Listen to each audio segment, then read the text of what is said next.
So I just got the Nikon ZR, just like everybody else on YouTube. And yes, it's a hell of a camera, amazing image, red level quality. But here's the thing that no one else is talking about. Before, image quality was a competitive advantage. You would buy this bad boy. This was a barrier to entry, right? If you are purchasing this, it's because you are attracting a higher caliber of client. But what happens when image quality becomes a commodity? What's going on, guys? If you're new here, my name is Luis Trevino. I run a 7-figure creative and ad agency, and we've been doing that for the last 15 years. I also have a program called the FOD Collective, where I help videographers and filmmakers end feast and famine by helping them bring on retainer clients into their business. And we also help them get results for their clients so that their clients stick around for longer. So let's talk about the Nikon ZR. And so I want to talk about the changes that I've been seeing in the industry and some of the issues that maybe might be coming about because of this whole idea of the quality now being a commodity. And I also want to talk to you about what we've done to combat this issue so that we can actually stay competitive in the marketplace. And that kind of leads me into this because the whole point of this is that gear used to be a moat, right? Like at the end of the day, you would purchase these things and it would help you attract better quality clients because of the type of image that you are producing. But what happens when everybody has access to this footage now? Because this is a $2,000 camera. Anybody for the most part can afford this. They can go get a Best Buy credit card, 6 months, 12 months, 0% interest, and boom, there you go, right? Like you're now offering this to clients. And so I think Nikon isn't the first one to do this. I mean, if anything, I feel like Sony had a huge role in the market when it came to this because at the end of the day, Sony has made cameras accessible to everybody, right? And so what has happened now is that anybody can just pick up a camera and they can go offer videos to a local business and they can produce really good images. Frankly, you know, this image quality is very hard to distinguish between something like this and something like an A7C II, which is what I'm shooting on right now.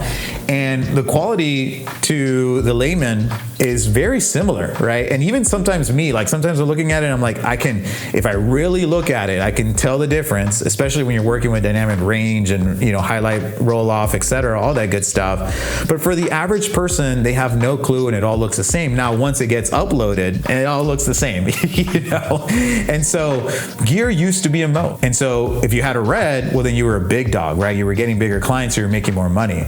But quality has caught up to accessibility and clients don't even notice anymore. They don't care if you shoot in log, if you shoot in ProRes or anything else, right? They care about what the content has done for them. The industry's changing. Obviously, we're seeing all of these things happen with AI. And yes, it's scary, but I oftentimes tell people, like, frankly, I'm not that scared because the value that I bring to the table for my clients and what we've done to differentiate ourselves is that we really focus on the outcome, right? If you can really sit down with your clients and understand what are the problems they're facing, what is the thing that they actually really want, what keeps them up that night, what are they stressed about? At its core, most businesses want to make more money. They want more customers, right? They want more clients, they want more patients, right?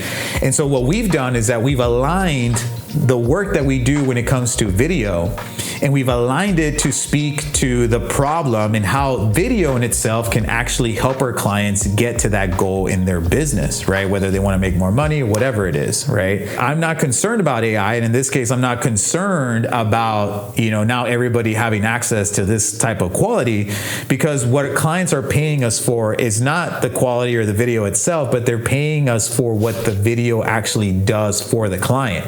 And this is the benefit of being both a creative and ad agency because we actually control the entire step of the process. Most production businesses will ultimately just get hired to do a video, and it's cool if all you want to be is a cameraman, you want to point and shoot, but I think at the end of the day, the market is shifting where you're going to need to be learning some of these other skills if you really want to stay competitive, right? Because a video can be made with AI, and now anybody that's $2,000 that can pick up a camera can just pick up and shoot, right? If you want to stay competitive, you have to learn the business skills, you have to learn the marketing skills, the advertising skills.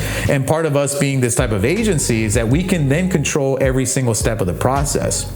So a lot of production guys, they make a video, they hand it off to the agency, and the agency does whatever they want with it, but then sometimes they kind of just fumble the ball. Or sometimes you give that video to the client, but then the client has no clue what to do with it. So then they're upset because they just spent all this money with you, but then they're not getting any kind of return, right? And so I always tell people, video solves one part of the problem, but it doesn't solve the entire problem, right? And so we actually provide 3 services, and these 3 services are essentially what helps our clients get a return on investment. And so we're offering ad creative, and ad creative is taking form of video, but it can also take form of photos, graphic, images, etc., right? We also offer paid ads as a service. So we're offering distribution, right? Like once you make this video, well, what happens with it, right? We want to put it in front of the right people so that they can take action on that video. We're distributing those videos via paid ads. And then lastly, we help our clients with lead capture and lead nurture. And if you're thinking, Luis, I've never run ads before. Well, neither did I. I'm a creative. I went to art school. I have an arts degree. I basically fumbled into advertising and marketing, and I was kind of forced into it because I wanted to eat that night. And mind you guys, like my story, like I worked 7 days a week, 12, 16-hour days. I slept under my desk for years.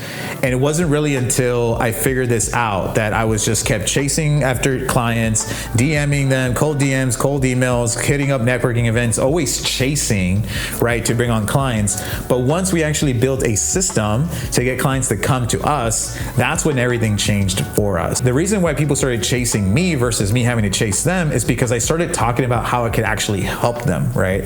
I started talking about how I could actually help them solve these problems, right? And so all of a sudden, when your tooth hurts, you go find a dentist. When you're trying to grow your business, you talk to me, right? And that was kind of like the same idea, right? Because it's all problems and solutions. So if you have a solution to someone's problem, then they'll want to talk to you. And that's the key difference here. Most guys are out there and they go pitch ideas, video ideas. Dude, nobody cares about the video idea. The only thing they really care about is what this idea is going to do for their business. So if you can communicate that way, where at the end of the day, you can talk about how you're helping them make more money, then they'll care and they'll listen and they'll work with you. They'll stop ghosting. And so there's 3 hard truths that you need to hear. Number 1 is that the skill that used to make you a lot of money back in the day will only get you through the door now. It is not going to solidify the deal because anybody can offer this now, right? Number 2 is that if you want to continue to get paid well, or if you want to get paid well, period, you have to move from a videographer to a problem solver. So you have to come in and actually help provide business solutions to the problems that these people have. The whole goal here, or the whole thought around this, is that clients don't care about videos. They care about what the video does for them, right? They care if the video is getting them sales, getting them leads, building their credibility, generating demand for them, etc. Number 3 is that you need to stack a new skill set. And so the reality is that, look, man, if you want to be a freelancer, you want to be a contractor for the rest of your life, like by all means, right? Like you will forever not have any flexibility. Basically what happens is that you just end up owning your job, right? And so you own your job, you don't have any insurance, right? Like you don't get the benefits of actually having a job, right? Because you're just a freelancer, a contractor. You're a business owner, but you don't really own a business, you just own your job, you know?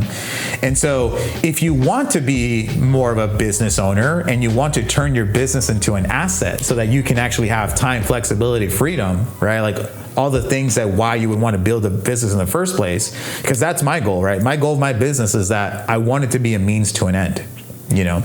And so you need to learn these other skills, kind of like I was. I was kind of forced to learn these skills. And so basically you need to learn marketing, you need to learn offers, you need to learn acquisition, you need to learn ads, you need to learn messaging, right? Like every time you stack a new skill, you make yourself more competitive in the marketplace. And so guys, if you feel like you're getting overlooked, even though your work is top notch, it's not your fault. It's that you're playing an old game with these new rules, you know? And so I work with guys that are extremely talented. They work with celebrities, they work with networks, they worked at Hollywood. These guys are extremely talented, but yet they're all broke, right? Or they're all really struggling right now, right? And the reality is that at the end of the day, if you don't really go the extra mile to provide better solutions to your clients, then you're always going to get stuck in this perpetual wheel. I call it the content creation hamster wheel or the freelancer trap. And so guys, you don't have to work harder. You just have to level up where it matters, right? And so if it's something you want to learn more about, I have a ton of other videos here in my YouTube channel where I talk about how you can grow your business, how you can help clients get better results. And if you want to learn more about the FOD collective and joining the community, follow me on Instagram. There's a link down below. Shoot me a message and let's connect and let's see if it's a good fit. All right. If you guys have any questions, let me know, comment below, and I'll see you on the next one. Bye-bye.